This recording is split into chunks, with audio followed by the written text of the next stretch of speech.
5:05 3 लोगों ने एंट्री ली है, मैं 5:06 पे आया, उन्होंने मेरी एंट्री नहीं ली है।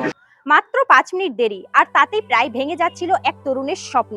উত্তরাখণ্ডের এই যুবকটি আর্মির পরীক্ষায় অংশ নিতে পরীক্ষা কেন্দ্রে পৌঁছেছিল, কিন্তু গেটে পৌঁছানোর আগেই বন্ধ হয়ে যায় এন্ট্রি। সে বারবার অনুরোধ করছিল আর কাঁদছিল, কিন্তু তার কথা কেউ শুনছিল না। ঠিক সেই সময় সেখান দিয়ে যাচ্ছিলেন কয়েকজন সিনিয়র আর্মি অফিসার। ছেলেটির কান্না দেখে থেমে যান এবং তার সঙ্গে কথা বলেন। অফিসাররা তার অ্যাডমিট কার্ড দেখেন, তখন কান্না ভেজা গলায় ছেলেটি জানায় সে ইতিমধ্যেই অগ্নিবীর ফাইনাল রাউন্ডে দুবার বাদ পড়েছে, একবার ক্লার্ক পরীক্ষাও দিয়েছেন।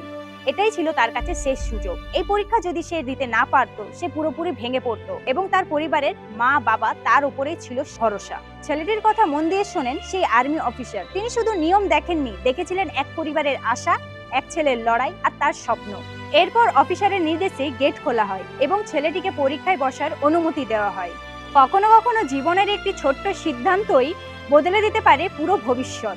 স্যালুট সেই মানবিক অফিসারকে। তিনি শুধু দায়িত্ব নন, তিনি মানবিকতার পরিচয় দিয়েছেন।